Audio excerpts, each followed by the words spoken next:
नमस्कार, हमारा झारखंड पे आप सभी का स्वागत है। इस वीडियो में हम लोग कवर करेंगे 23 जुलाई 2022 के महत्वपूर्ण झारखंड करंट अफेयर एवं इसी में देखेंगे राष्ट्रीय एवं अंतर्राष्ट्रीय घटनाओं को भी देखेंगे, जो कि आपके झारखंड के सभी एग्जामों के लिए ये सेशन बहुत कारगर होगा। तो चलिए आज के सेशन को शुरुआत करते हैं और देखते हैं आज का पहला सवाल। पहला सवाल बोल रहा है कि झारखंड पर्यटन नीति 2021 को 23 जुलाई 2022 को नई दिल्ली में शुभारंभ कौन करेंगे? तो इसका सही आंसर ऑप्शन नंबर ए हो जाएगा हेमंत सोरेन। हेमंत सोरेन जो कि झारखंड मुक्ति मोर्चा पार्टी से अभी वर्तमान में झारखंड के मुख्यमंत्री हैं 11वें नंबर के। तो आपसे पूछता है कि 11वें नंबर के मुख्यमंत्री कौन है, तो हेमंत सोरेन हो जाएंगे। और पूछेंगे कि अभी वर्तमान में गवर्नर कौन है झारखंड के, तो रमेश बैस इनका नाम है। इनसे पहले जो गवर्नर थे उनका नाम था द्रौपदी मुर्मू, जो कि अभी वर्तमान में भारत की राष्ट्रपति बन गए हैं। भारत के 15वें राष्ट्रपति अगर पूछेगा कि कौन बन गए हैं, तो द्रौपदी मुर्मू बन गए हैं। हाफिजुल हसन की बात किया जाए तो ये अभी यहाँ के पर्यटन मंत्री हैं। पर्यटन मंत्री, खेल मंत्री और जो संस्कृति मंत्री अगर बोला जाए तो इन्हीं को विभाग मिला है। और ये कहाँ से विधायक हैं, तो मधुपुर से। मधुपुर से ये वर्तमान में विधायक हैं हाफिजुल हसन। अगर बन्ना गुप्ता की अगर बात किया जाए तो ये झारखंड सरकार में स्वास्थ्य मंत्री हैं, स्वास्थ्य मंत्री। तो देखिए, कभी कभी कोई वीडियो को अगर कोई सवाल में लगा है, आप लोगों को कन्फ्यूजन रहता है, तो एक बार कमेंट बॉक्स को चेक कर लेना है। क्योंकि क्या होता है कि टंग फिसलने की वजह से क्या होता है, कभी कभी थोड़ा सा दिक्कत हो सकता है। तो आप लोग एक बार अगर कोई सवाल में डाउट रहता है तो एक बार जाके कमेंट सेक्शन को जरूर चेक कर लें। अगर किसी सवाल में डाउट रहेगा तो हम उसको पिन करने का प्रयास करेंगे। अब देखिए, बन्ना गुप्ता स्वास्थ्य मंत्री हो जाएंगे। अगर जगन्नाथ महतो की अगर बात किया जाए तो वर्तमान में कौन है? जगन्नाथ महतो जो है बाबू, ये वर्तमान में यहाँ के शिक्षा मंत्री हैं। और शिक्षा मंत्री हैं, पूछेगा कि ये कहाँ से विधायक है, तो डुमरी से विधायक है। कहाँ से? डुमरी से विधायक है। कौन से पार्टी से? तो झारखंड मुक्ति मोर्चा पार्टी से हैं। तो जगन्नाथ महतो के बारे में पूछेगा तो झारखंड मुक्ति मोर्चा से, और कहाँ से? डुमरी से हो जाएंगे। वर्तमान में शिक्षा मंत्री हैं। और यहाँ पर देखिए, ये जो टूरिज्म पॉलिसी लाया गया, इससे फायदा क्या होगा? देखिए, सबसे पहला तो किसी भी राज्य में पर्यटन जो बढ़ने से क्या होता है कि रोजगार का एक सृजन होता है, रोजगार का सृजन हो जाएगा। इसके अलावा झारखंड सरकार के द्वारा बोला जा रहा है कि यहाँ पे स्थानीय लोगों को भी प्रोत्साहित किया जाएगा। पर्यटन, जो भी पर्यटन से क्षेत्र से जो भी लोग होंगे उनको सब्सिडी देने की बात किया जा रहा है। और ये जो किया गया झारखंड टूरिज्म पॉलिसी, इसमें फीकी भी इसकी मदद किया। तो फीकी का फुल फॉर्म होता है federation of Indian chambers of commerce and industry. यानी कि जो झारखंड का पर्यटन, कला एवं संस्कृति मंत्री है, तो वो मिलकर और साथ में मिलेगा आपका फिक्की, दोनों ने मिलकर इसकी मेजबानी की है। और ये 23 जुलाई 2022 को इसको आयोजन किया गया था नई दिल्ली में। अब यहाँ पे बात करें कि इससे और क्या क्या फायदा हो सकता है। देखिए, इसका मेन मोटिव यही है कि इको जो टूरिज्म होता है उसको बढ़ावा देने का। सांस्कृतिक टूरिज्म की अगर बात किया जाए, सांस्कृतिक पर्यटन की बढ़ावा मिलेगा। रिलीजियस यानी कि धार्मिक जो पर्यटन होता है उसको मिलेगा। खनन से संबंधित अगर कोई पर्यटन क्षेत्र है उसका विकास करने की झारखंड सरकार के द्वारा बात किया जा रहा है। ये झारखंड के लोगों के लिए बहुत ही सुनहरा है, क्योंकि झारखंड जो है ऐसा जगह है जहाँ पे घूमने के लिए, जो हरा भरा वादियों के लिए यह जाना जाता है, पर्यटन के लिए जाना जाता है झारखंड। पर्यटन की अगर बात किया जाए तो यहाँ पे सबसे ज़्यादा पॉपुलर जगह जो है ये वो देवघर है। देवघर जो कि भगवान 12 ज्योतिर्लिंग है भगवान शिव का, पूरे भारतवर्ष में फैला हुआ है। उसमें से एक ज्योतिर्लिंग जो है वो देवघर में फैला हुआ है, जिसका नाम क्या है? तो बाबा बैद्यनाथ। बाबा बैद्यनाथ धाम जो कि कहाँ पर है? तो देवघर में है। और देवघर में हाल ही में नया एयरपोर्ट और नया एम्स जो बना है ना, इसका उद्घाटन जो है हाल ही में नरेंद्र मोदी जी के द्वारा किया गया। और भारत के पहले प्रधानमंत्री बन गए हैं प्रधानमंत्री नरेंद्र मोदी, जो कि देवघर की यात्रा किए हैं। और देवघर की जो सीमा होता है ये बिहार से लगता है। और यहाँ पे और कुछ है, तो जी हाँ, बोला जा रहा है कि झारखंड जो पर्यटन नीति लाया गया बाबू 2021 वाला, उसमें बोला जा रहा है कि जो इटखोरी वाला जो मंदिर है, जो चतरा जिला में पड़ता है, जहाँ पे इटखोरी महोत्सव होता है, भद्रकाली मंदिर परिसर है यहाँ पे, वहाँ पे बोला जा रहा है कि इसको पर्यटन के रूप में विकसित किया जाएगा। इसके अलावा पारसनाथ को विकसित करने की बात किया जा रहा है, मधुबन को विकसित करने की बात किया जा रहा है तीर्थ स्थल के रूप में, ताकि जो भी झारखंड से बाहर के लोग, भारत से बाहर के लोग अगर झारखंड आते हैं तो उनको कहीं ना कहीं यहाँ घूमने का मौका मिले, उस व्यवस्था को उन लोगों के तक पहुँचे।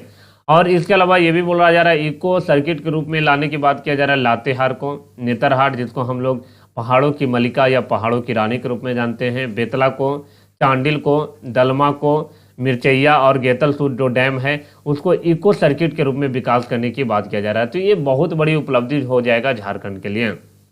अगला सवाल, हाल ही में हेमंत सोरेन ने अमेरिका में आयोजित खेल एवं सांस्कृतिक आदान प्रदान कार्यक्रम में हिस्सा लेकर लौटी कितनी महिला हॉकी खिलाड़ियों से मुलाकात की। तो यहाँ पर देख सकते हैं 5 लोग हैं, 5 हॉकी खिलाड़ी थे, उनको सम्मानित भी किया गया है। तो ऑप्शन नंबर सी यहाँ पे राइट हो जाएगा। अगला सवाल, हाल ही में हेमंत सोरेन ने घोषणा किया है कि शहर में एक पौधा लगाइएगा तो कितना यूनिट बिजली मुफ्त दिया जाएगा।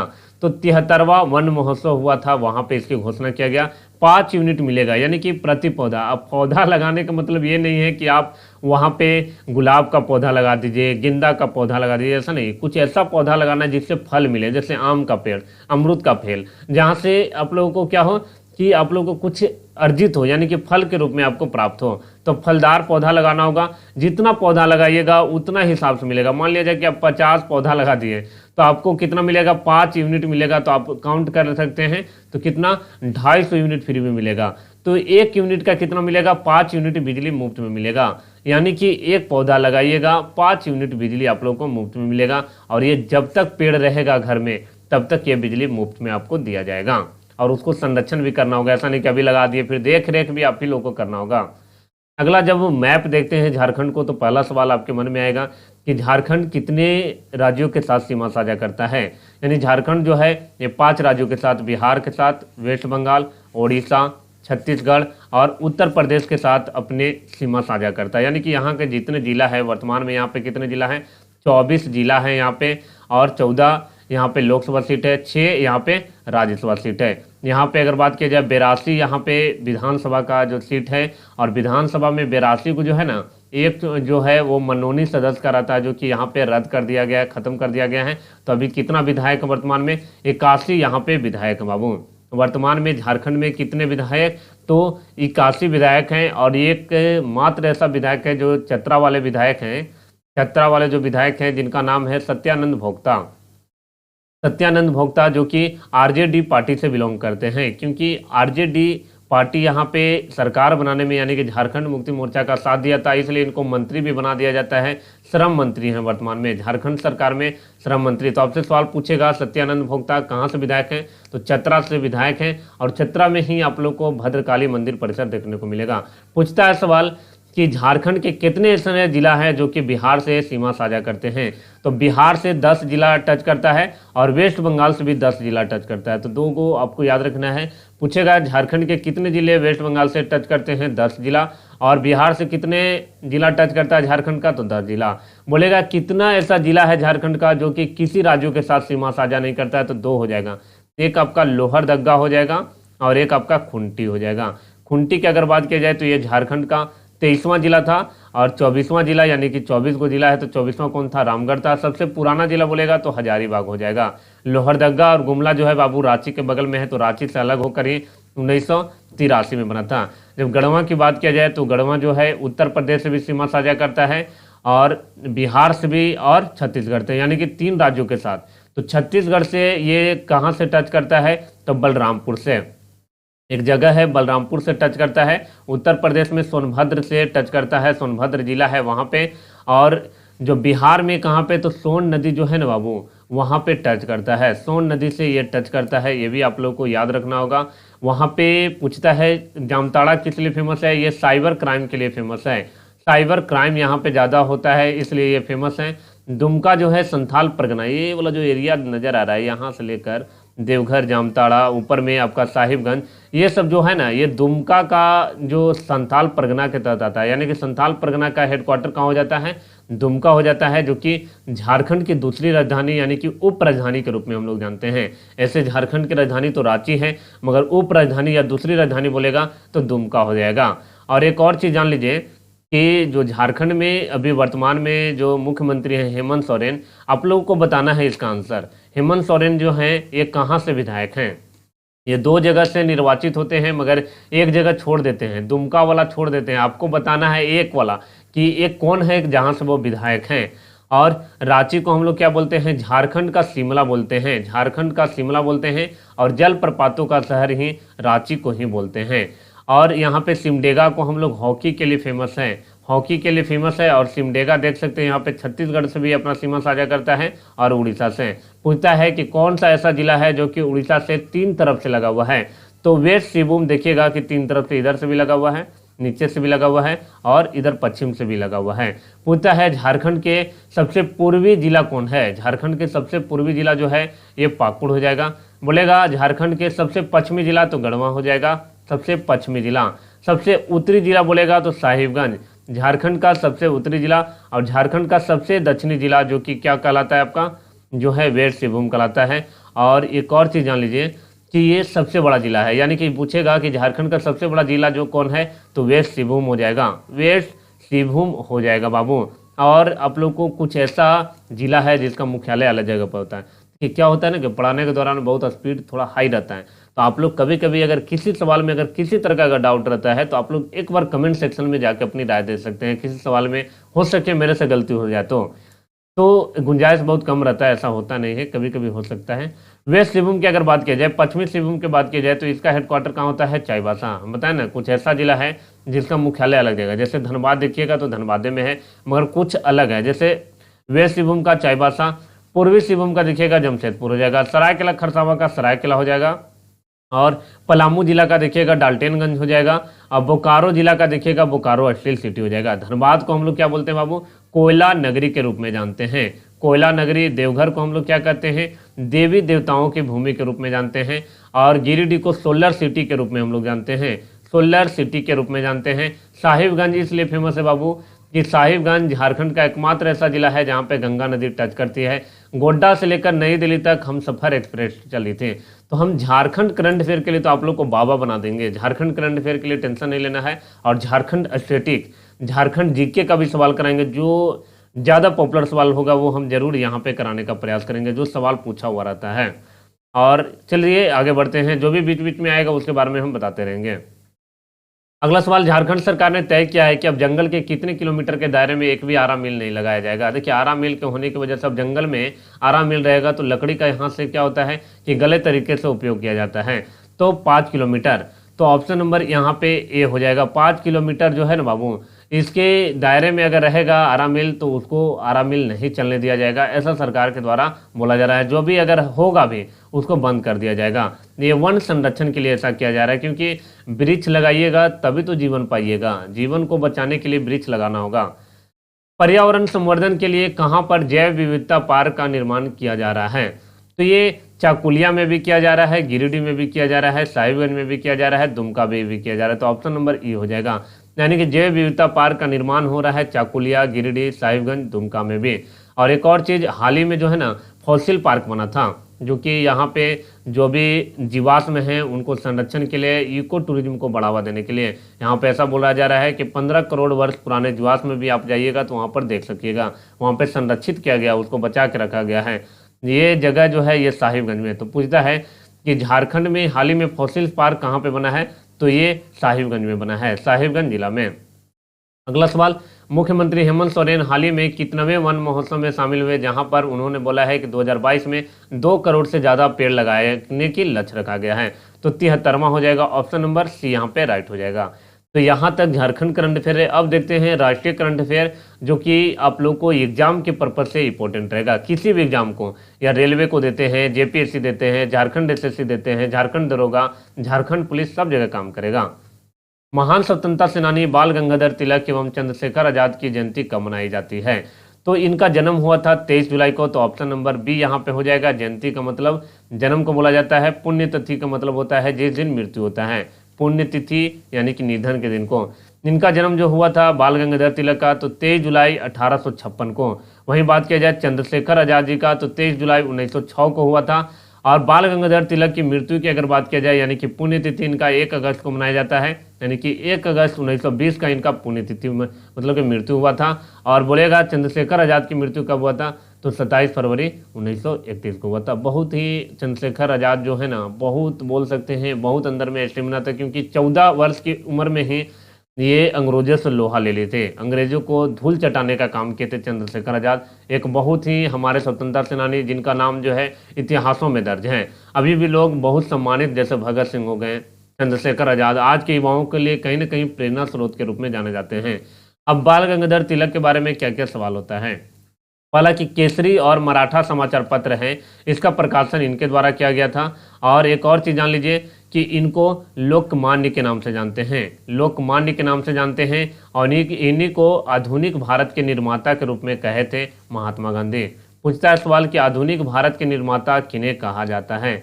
आधुनिक भारत के निर्माता बोलेगा तो बाल गंगाधर तिलक हो जाएंगे। और बाल गंगाधर तिलक को ही आधुनिक भारत के निर्माता कहे कौन थे, तो महात्मा गांधी जी के द्वारा। इनके द्वारा एक नारा दिया गया था, स्वराज मेरा जन्मसिद्ध अधिकार है का नारा दिया गया था, जो कि बहुत बार एग्जाम में आया हुआ है। गणेश उत्सव मनाने की परंपरा की शुरुआत जो है बाल गंगाधर तिलक के द्वारा ही शुरू किया गया था। अगला सवाल, गुजरात की जो राजधानी है गांधीनगर के मनसा में सरदार पटेल सांस्कृतिक भवन का उद्घाटन किसने किया, तो ये कि ऑप्शन नंबर सी हो जाएगा, अमित शाह के द्वारा, जो कि वर्तमान में गृह मंत्री और भारत सरकार में सहकारिता मंत्री हैं। सहकारिता मंत्रालय जो है पहली बार बना था, उसके मंत्री पहले बार पूछेगा कि पहली सहकारिता मंत्री कौन है, तो अमित शाह हो जाएंगे। नरेंद्र मोदी जो कि वर्तमान में भारत के प्रधानमंत्री हैं। और राजनाथ सिंह के बारे में अगर पूछ दे तो ये वर्तमान में रक्षा मंत्री हैं। रक्षा मंत्री अगर पूछ दिया जाए तो राजनाथ सिंह हो जाएंगे। और अश्विनी वैष्णव कौन है भाई, तो अश्विनी वैष्णव की अगर बात किया जाए तो अश्विनी वैष्णव जो है ये वर्तमान में रेल मंत्री हैं। रेल मंत्री अगर पूछ लिया जाए तो अश्विनी वैष्णव हो जाएंगे। इसके अलावा इन्होंने त्रिनेत्र में जो EFIR प्रणाली है उसको भी शुरू कर रहे हैं, वहाँ पे उद्घाटन किए थे। ये गुजरात पुलिस जो है ना वो चलाता है EFIR, यानी कि इलेक्ट्रॉनिक मीडिया की तरह या आप इलेक्ट्रॉनिक मोबाइल के माध्यम से भी FIR कर सकते हैं। ऐसा जो है गुजरात में चलता है। अब गुजरात की जब राजधानी गांधीनगर है तो आपको बता दूं कि कुछ ऐसे राजधानी है जिसमें नगर वो लगा हुआ है, जैसे गुजरात का गांधीनगर, अरुणाचल प्रदेश का देखिएगा तो ईटानगर लगा हुआ है। और एक और आपका केंद्र शासित प्रदेश है जम्मू कश्मीर, देखिएगा जम्मू कश्मीर का राजधानी तो श्रीनगर होता है। तो कुछ ऐसे राज्य या केंद्र शासित प्रदेश हैं जिसमें राजधानी में नगर लगा हुआ है, जैसे गुजरात का गांधीनगर में लगा हुआ है, अरुणाचल प्रदेश का ईटानगर में, जम्मू कश्मीर का श्रीनगर में। अगला सवाल 9 नंबर, कौन सा मशहूर टीवी सीरियल में मलखान की भूमिका निभाने वाले अभिनेता दीपेश भान का निधन हो गया है। ये 41 साल के मात्र थे और ये सीरियल बहुत ही फेमस सीरियल है जिसका नाम है भाभी जी घर पर हैं। यहाँ पर देख सकते हैं इनका पिक्चर है। ये भाभी जी जो फेमस भाभी जी है, अंगूरी भाभी के नाम से जाने जाते हैं ये। तो ऑप्शन नंबर ए यहाँ पे राइट हो जाएगा। अगला नंबर सवाल है 10 नंबर, किस देश के प्रधानमंत्री मारियो द्रागी ने प्रधानमंत्री पद से इस्तीफा दे दिए हैं, तो इसका सही आंसर इटली हो जाएगा। इटली का राजधानी क्या होता है, रोम होता है। यहाँ पे क्या चलता है, यूरो चलता है। बांग्लादेश की राजधानी कहाँ होता है, ढाका होता है। यहाँ पे क्या चलता है, टका चलता है। तो ये सब चीज़ जो है याद करना आप लोगों को। राजधानी जो है अपना देश को तो याद ही करना है, और इसके अलावा जो राज्य होते हैं वहाँ पे राज राजधानी हो जाता है। अगर देश राजधानी अगर बात की जाए, जैसे आपको जापान की राजधानी पूछ सकता है, चाइना की राजधानी पूछ सकता है, आपका पड़ोसी देश का तो कम से कम राजधानी आप लोगों को याद रखना ही होगा। जैसे जापान की राजधानी की अगर बात की जाए टोक्यो हो जाएगा, टोक्यो हो जाएगा। चाइना का बात किया जाए तो चीन की राजधानी बीजिंग होता है। चीन में क्या करेंसी चलता है बाबू, तो युआन चलता है, युआन चलता है। जापान में क्या चलता है, येन चलता है। तो ये जो है ना छोटी छोटी है, मगर सवाल ऐसा देखने को मिलता है छोटे छोटे एग्जामों में। किस बैंक ने व्हाट्सएप बैंकिंग सेवा की शुरुआत किया, बहुत अच्छी पहल है। यहाँ पे व्हाट्सएप के माध्यम से ये अभी होने के लिए बच जाता है। ये स्टेट बैंक ऑफ इंडिया ने किया है SBI के द्वारा। इसमें क्या है, सबसे पहले क्या करना है कि व्हाट्सएप बैंकिंग सेवा में कि अगर आप SBI के खाता धारक हैं तो आपको जो मोबाइल नंबर रजिस्टर्ड किया गया है उसमें क्या करना है, मैसेज सिस्टम देता है। एक नॉर्मल मैसेज होता है, एक व्हाट्सएप मैसेज होता है। तो मैसेज वाला में जाइएगा, वहाँ पे सर्च करना, वहाँ पे टाइप करना है WAREG, और ये कैपिटल लेटर में करना है। वहाँ पे स्पेस दीजिएगा और अपना 11 डिजिट का, जो भी स्टेट बैंक का जो खाता धारक होते हैं उनका अकाउंट नंबर 11 अंक का होता है, और उसके बाद ये नंबर पे आप मैसेज कर दीजिएगा, यानी कि 7208933148 पे आपको मैसेज कर देना है। और वहाँ के बाद करने के बाद क्या करना है कि आप आइएगा, पुनः व्हाट्सएप अपना खोलिएगा, वहाँ पे इस दिए गए नंबर यानी कि 9022690226, यानी कि इस नंबर को आप क्या करिएगा कि वहाँ पर जाके सेव करिएगा। तो वहाँ पे मैसेज कीजिएगा तो आपका रजिस्टर्ड हो जाएगा। वहाँ से आप बैलेंस इंक्वायरी कर सकते हैं और मिनी स्टेटमेंट तक ले सकते हैं। तो एक अच्छी पहल है कि आपको एक तुरंत पल भर में आपको बैलेंस इंक्वायरी मिल जाएगा, मिनी स्टेटमेंट मिल जाएगा। अगला सवाल 12 नंबर, भारत का 100% लैंडलॉर्ड मॉडल वाला पहला प्रमुख बंदरगाह कौन बन गया है, तो इसका सही आंसर जवाहरलाल नेहरू बंदरगाह, ऑप्शन नंबर ए हो जाएगा। यहाँ पे बोला जा रहा है कि जो बंदरगाह है बाबू ये स्वामित्व तो अपने पास रखेगा यानी कि मलिकाना हक, मगर जो बुनियादी ढांचे वगैरह जो रहेगा उसको तैयार करेगा निजी फर्मों के द्वारा, यानी कि उनको जो प्राइवेट कंपनी है उसको पट्टे पर दे दिया जाएगा यानी किराए पर दे दिया जाएगा, और जो कि उनको विकास करेगा, जो अधिरचना वगैरह होता है, बॉडी को संरचना करना, वो सब कौन करेगा? निजी फर्म करेगा। इसके लिए लैंडलॉर्ड बंदरगाह जो होता है बाबू, निजी संस्था को यानी प्राइवेट कंपनी को कुछ राजस्व का एक हिस्सा, जितना भी कमाई होगा ना उसका एक हिस्सा दे देता है उसी में से, तो यही लैंडलॉर्ड होता है। अगला है नेशनल ब्रॉडकास्टिंग डे, यानी कि राष्ट्रीय प्रसारण दिवस हर साल कब मनाया जाता है? तो ये 23 जुलाई को मनाया जाता है, तो ऑप्शन नंबर बी हो जाएगा। अब 23 जुलाई को इसलिए मनाया जाता है क्योंकि इंडियन ब्रॉडकास्टिंग कंपनी जो है ये 23 जुलाई 1927 को अस्तित्व में आने की वजह से ही इसी दिन यानी कि 23 जुलाई को राष्ट्रीय प्रसारण दिवस मनाते हैं। पूछेगा कि ऑल इंडिया रेडियो कब बना था? ऑल इंडिया रेडियो जो है ये 8 जून 1936 को बना था। आकाशवाणी कब नाम दिया गया? आकाशवाणी में आपका स्वागत है, ऐसा करके सुने ना, तो 1956 में हो जाएगा। विविध भारती, बोलेगा कि विविध भारती जो सेवा शुरू कब किया गया? तो 1957। विविध भारती जो है ना, तो ये फिल्म संगीत वगैरह के लिए विविध भारती जो है ना सबसे ज़्यादा फेमस हुआ था, अभी भी फेमस है, मगर अब जो मोबाइल का ज़माना आने की वजह से जो है ना रेडियो का कहीं ना कहीं थोड़ा सा जो लोकप्रियता बहुत ज़्यादा घट गया है। अभी वर्तमान में सूचना एवं प्रसारण मंत्री यानी कि ब्रॉडकास्टिंग मिनिस्टर कौन है? तो अनुराग ठाकुर हैं, और ये बोले कि अभी वर्तमान में 360 को सामुदायिक रेडियो स्टेशन है। बोल रहे कि आगामी जो 2023 है अगस्त महीने तक यानी कि 1 साल का लक्ष्य रखे हैं, जिसमें बोल रहे दुगना से भी ज़्यादा यानी कि 750 करने का लक्ष्य रखा गया है।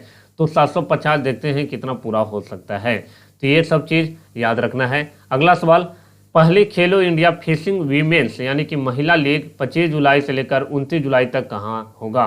तो ये होगा इंडोर स्टेडियम है जिसका नाम है तालकटोरा। तालकटोरा जो इंडोर स्टेडियम है वो कहाँ पे है? नई दिल्ली में, तो ऑप्शन नंबर डी हो जाएगा।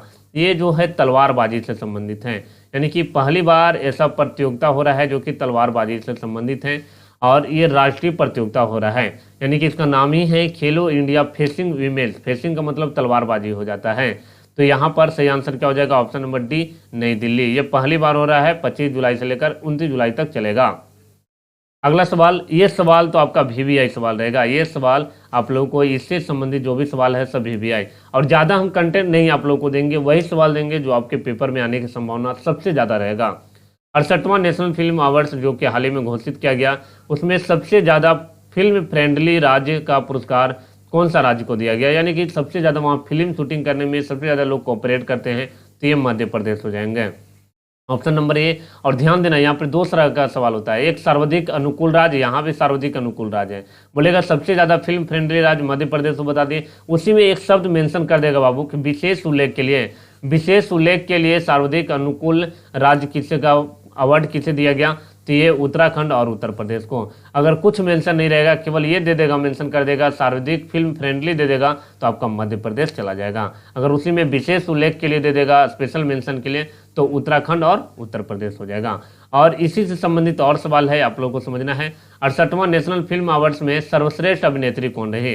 यानी कि सर्वश्रेष्ठ अभिनेत्री से भी सवाल आता है, इनका नाम है अपर्णा बालामुरली, तो ऑप्शन नंबर डी यहाँ पे राइट हो जाएगा। अब जब सर्वश्रेष्ठ, देखिए 3 चीज़ कम से कम आपको मतलब कि पता होना चाहिए, एक तो बेस्ट एक्ट्रेस का, बेस्ट एक्टर का, और सबसे अच्छा फिल्म कौन रहा, सर्वश्रेष्ठ फिल्म। तो सबसे बढ़िया एक्टर की अगर बात किया जाए, जो नेशनल फिल्म अवार्ड दिया गया 68वां, वो दिया गया सूर्या को, सूर्या को दिया गया। एक्ट्रेस में अगर बोलेगा तो अपर्णा हो जाएंगे, और यहाँ पे अगर बोलेगा बेस्ट फिल्म का बोलेगा तो सोरा राय पुत्रु हो जाएंगे, सोरा राय पुत्रु, जो कि तमिल फिल्म है, तमिल सिनेमा है। और तमिल मूवी, जो तमिल भाषा जो होता है ये दक्षिण भारत में बोला जाता है। दक्षिण भारत में 6 राज्य आते हैं आपका, दक्षिण भारत में 6 राज्य कौन कौन आते हैं? कर्नाटक, केरल, गोवा, तमिलनाडु, आंध्र प्रदेश, तेलंगाना, ये सब आते हैं। यहीं पे तमिल भाषा, तेलुगु भाषा बोला जाता है दक्षिण भारत में, कोंकणी भाषा बोला जाता है। तो ये सब चीज़ आप लोग कभी कभी याद करिए, कन्नड़ भाषा वहाँ पे बोला जाता है, सभी को मिला के ही दक्षिण भारत बोला जाता है। मलयालम भाषा बोला जाता है केरल में। अब देखिए यहाँ पे 4 चीज़ केवल याद रहेगा, तो इससे भी एग्जाम में आप लोग को दिक्कत नहीं होगा। पहला याद रखना है कि सबसे बढ़िया फिल्म यानी कि बेस्ट पिक्चर फिल्म का अवार्ड किसको मिला? तो सूरा राय पोट्रू, जो कि तमिल सिनेमा है, और इसी मूवी के लिए बेस्ट एक्टर का अवार्ड सूर्या को मिला। और एक तानाजी मूवी आया था, उसके लिए अजय देवगन को मिला है बेस्ट एक्टर का अवार्ड। बेस्ट हिंदी फिल्म सबसे अच्छा कौन रहा? तुलसीदास जूनियर को रहा, तुलसीदास जूनियर। और बेस्ट एक्ट्रेस अपर्णा बालामुरली। तो 4 सवाल खाली याद रहेगा भी, तो आप लोगों को जो पॉपुलर सवाल होता है वही पूछने की संभावना ज़्यादा रहता है। और लास्ट में जाते समय हम क्या करते हैं, एक क्विज देते हैं आप लोग को, जिसका आंसर आप लोगों को कमेंट सेक्शन में करना होता है। तो इसका आंसर बहुत सारे लोगों से हम अनुरोध करते हैं कि आप लोग जरूर इसका आंसर करिए, क्योंकि वहाँ पे आंसर करने के बाद हमें पता चलता है कितने लोग एक्टिव हैं, पढ़ने वाले हैं। तो इसका आंसर बोल रहा है विच स्टेट है the largest population of Santhal, यानी कि संथाल जो है ये कहाँ पे सबसे ज़्यादा देखने को मिलेगा, झारखंड में, अरुणाचल प्रदेश, राजस्थान या नन ऑफ दिस, यानी कि इनमें से कोई नहीं। तो जो आंसर आप लोगों को लगता है इससे संबंधित अगर कोई फैक्ट है जो एग्जाम में आने की संभावना है, वैसा नहीं कि जो केवल जानकारी के लिए नहीं हम लोग पढ़ेंगे, हम लोग केवल ये सेशन लाने का मकसद है कि आप लोगों को एग्जाम क्वालिफाई कराना। तो ये पूरा एग्जाम ओरिएंटेड रहेगा। और वीडियो पसंद आता है तो लाइक करिए, और वीडियो पसंद आए तो अपने दोस्तों तक इसको वीडियो को शेयर करिए। चैनल पे नए हैं सब्सक्राइब करिए। मिलते हैं अगले वीडियो में, तब तक देखते रहिए हमारा झारखंड।